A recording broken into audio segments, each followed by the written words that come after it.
Welcome to CavsTV. Cavaliers with a chance now to march on to the NBA Finals for the second time in franchise history, along with Allie Clifton, Jim Jones, and obviously a lot of apprehension in town to get it done. You remember that with the Lakers. What is this feeling? Is there more of a, I don't want to say butterflies, but more anticipatory mental and mode? Yeah, it's all expectations. You know, everybody dreams about it, but then when it happens, you know, then people start doubting themselves.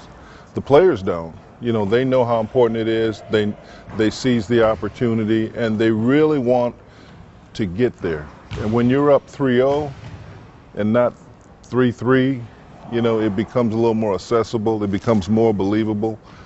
I've been getting calls from people, Fred, that I haven't talked to in Allie, I didn't even know I had them on my phone. They're calling, not for tickets, but they're well-wishing us. You know, they're wishing us that opportunity of just getting there. For a fan, just getting there is unbelievable. Yeah, I don't think there's any doubt around the country that the Cavaliers have gained a legion of fans. Coach Blatt talks about 5 million in Israel.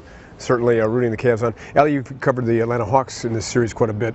What's their thought? I mean, they have nothing to lose right now being down 3-0. You know, being in shoot-around this morning, you would never guess that they were down 3-0. And DeMarre Carroll, he's always good for a nice soundbite. And this morning he said it was tough to go out of Game 3 knowing we didn't have Al. But the way that they fought back, they started the game and finished that game, gives them enough confidence to come in here and feel like they can steal a win on the Cavs home court and send it back to Atlanta. You know, he said it's a confident group, the mood is high, the vibes are good, and Al Horford spoke this morning too, saying, you know, we're excited to play again and an opportunity to get out there and prove why we are the #1 seed in this whole thing. Yeah, they have to feel that way. As for the Cavs, how do they feel? Well, pretty natural. Just play it as you played the last few games, first 3 wins. You know, you don't add too much more pressure to it. You just go out, you trust what you've been doing over the first 3 wins, and you apply it to the 4th one. Come out and play, you know, our brand of basketball. Right from the gate, throw the first punch. Don't, you know, even though we're up 3-0, don't come in relaxed and think it's over. It's not over. You know, there's teams that never quit. This is a team that I know their coach is going to preach to them. You know, come in and just play. Just go out there and play and leave it all on the line. So, you know, with a team like that, they could come in and make a couple shots. We can't be worried about that. We just got to keep playing, play physical, and just play our style of basketball. Jimmy, to have that killer mentality, though, to be able to not say, well, we've got some extra games to fall back upon. Where does that come from? Coaches aren't saying that, and neither are players. Fans are saying that because they want to protect their own expectations. But what it is, man, you want to end this thing. Because it's stressful. It's stressful. You can't sleep at night. You're tired. You go home. You wake up. Allie, you play the same thing in college, and you play in big conference games. Hey, Fred, 3 in the morning, you're wide awake. You know, you can't sleep, and you know what you're supposed to do. The game can't come quickly enough.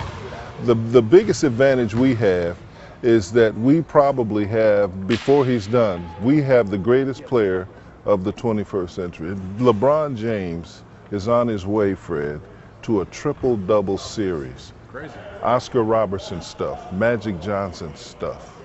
Yeah, I mean, to be able to do that and to watch it, you know, we want to soak in and chronicle every moment because who knows when we'll see it again.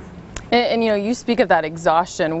Fred, you and I, we had a chance to talk to LeBron before he spoke to the media yesterday, and we saw him fall to the ground when that game was over after a triple-double. And he tells us he couldn't even sleep at night because of the round of the clock treatment that he's getting, but also there's just so much on his mind and so much that he wants to do for this team and lead this team. And you speak of him being the greatest of this 21st century, and it's in so many different facets, so many different ways. And the incredible aspect of this, 1 win away from getting to the NBA Finals for the 5th time in a row.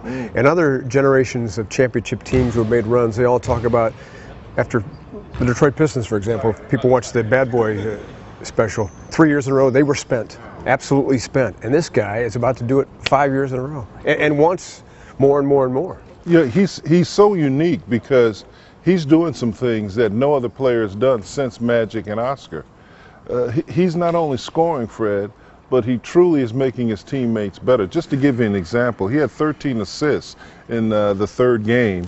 8 of them were for 2-pointers, and 5 of them were for 3-pointers. He didn't score in the first 11 minutes, but in the next 37 minutes, he scored 37 of the next 90 points. I mean, come on. You know, he can do whatever he wants to do, and he's doing it his way. I listen to the national announcers. They don't have a new way of describing what he's doing. So they rely on people like he's like Oscar, he's like that, because there are no words to describe a guy who is so multifaceted that everything that he does leads to victories. And I don't think any fan in Northeast Ohio takes anything for granted. Well, as you know, there's 6 players in the Cavalier locker room that have championship jewelry. Sean Marion, one of those, with Brendan Haywood winning a championship in Dallas some 4 years ago. Matrix was asked a moment ago how he would compare that group to this one. I think it's a special group. You know, I think every team is different, and different makeups, different builds and stuff. But I'll tell you this, we're doing some special things on that floor right now. And we're just collectively doing it together and finding a way to do it. And it's pretty special. Allie, you know this warrior mentality that's developed since January 15th, but I think it's a whole different plateau right now. And I think the guys are riding that wave, don't you? Oh, absolutely. And I think it's interesting that people are still talking and wanting to compare the East versus the West. Right now, you got a team inside that Cavalier locker room that refuses to lose. It's not about comparing conferences. It's about giving everything you have for the brother next to you. Yes. And I think that's why we have seen this team, from all of us from the outside, it appears that it's happened so fast. But as these guys will tell you, it's come along since day one. And then January came around, and this new team came around, and it's just continued to build more and more. And when you've got a mentality inside of a locker room where they're all focused on one goal, yes, and that's it, I mean, as Iman Shumpert said, there's no challenge right now too big for this team. And can you imagine how it's going to develop in 2016, 2017, as this thing really takes legs, as we saw with the Heat in that group? You know, the core group stayed together, and the bond and the demand of excellence, it just soars through the roof. Yeah, it really does, but it all starts with defense. I remember the first interview that LeBron did in front of the group out here at CCC. He talked about defense, and that championship teams have defensive mentality. You know, they want to get stops, and they understand that there is no offense without possessions. And the thing that they've done that people aren't aware of, let me give you one stat. The last 15 games they played West Coast teams, they won 14. Yep. Now, I know the playoffs are different, but our style of play and the way we play is more of a West Coast style than anything. You know, it's spacing the floor, it's being agile, but we also can play the physical game because of what we call the new additions, Shumpert, JR, and of course Mozgov. What I'm saying is this, is that each game and each round, all of us have seen them get better. They've gotten better every game. Sure. They've played everybody else's style and beat them. And when closing time came, they always played their game. They picked up the pace, remember that? Mm-hmm. And they started blowing teams away.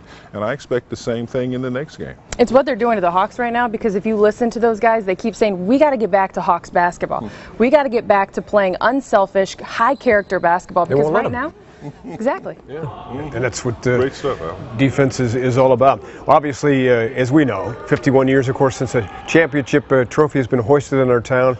But everybody in that Cavalier locker room knows what it would mean to you, the fan, to have a parade. The fans here, they're here every day. Win, lose, or draw, they're here every day. And the ultimate reward would be to get them a championship.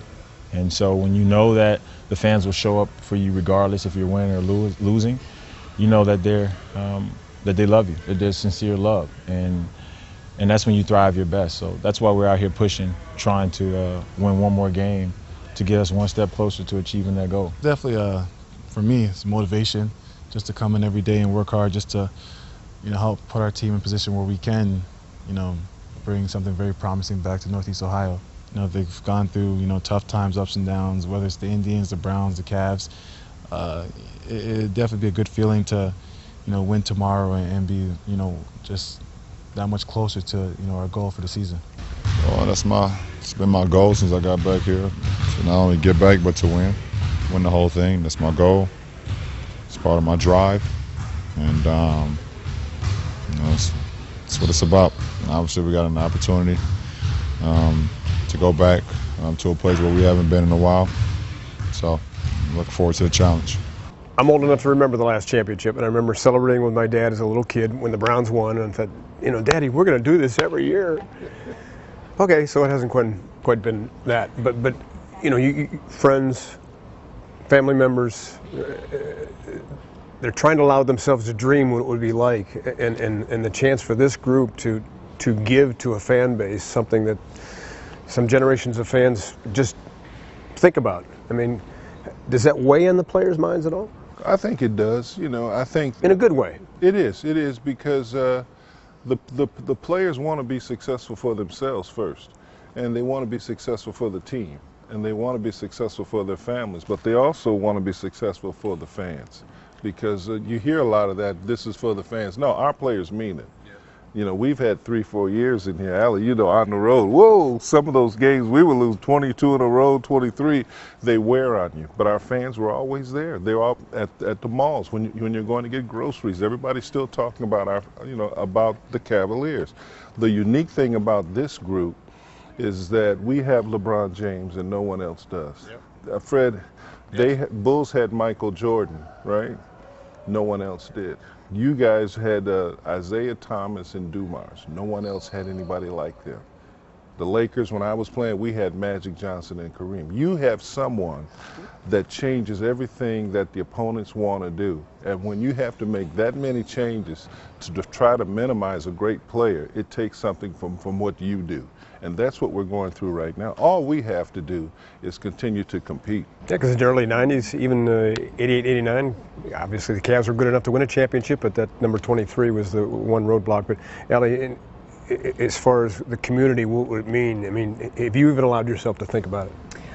I have, just because I live downtown right now. So anytime you walk outside, there's a vibe, a buzz to this city. You see people walking around Monday through Friday, whether it be a game day or not, in Cavalier uniform, jerseys, t-shirts, whatever it may be. But I thought it was so neat to hear James Jones say yesterday that even in negative 20-degree weather in the winter, you've got your fans in that arena cheering for you. They really enjoy this team, this franchise, and I just could not imagine. However, over the last week or so, it's kind of become more of a reality, and it's hard not to think about it. Yeah, and if win occurs tonight, 8 down, or I should say 12 down and 4 to go. So we'll see if it happens. Join us for, first of all, John and Jim on the radio network, WTM, and of course WMMS, and on the Fox Sports Ohio side as we'll continue to give you live pregame coverage beginning at 7:30, then postgame coverage wall to wall, as hopefully we're talking about an Eastern Conference playoff championship, and then on to the NBA Finals.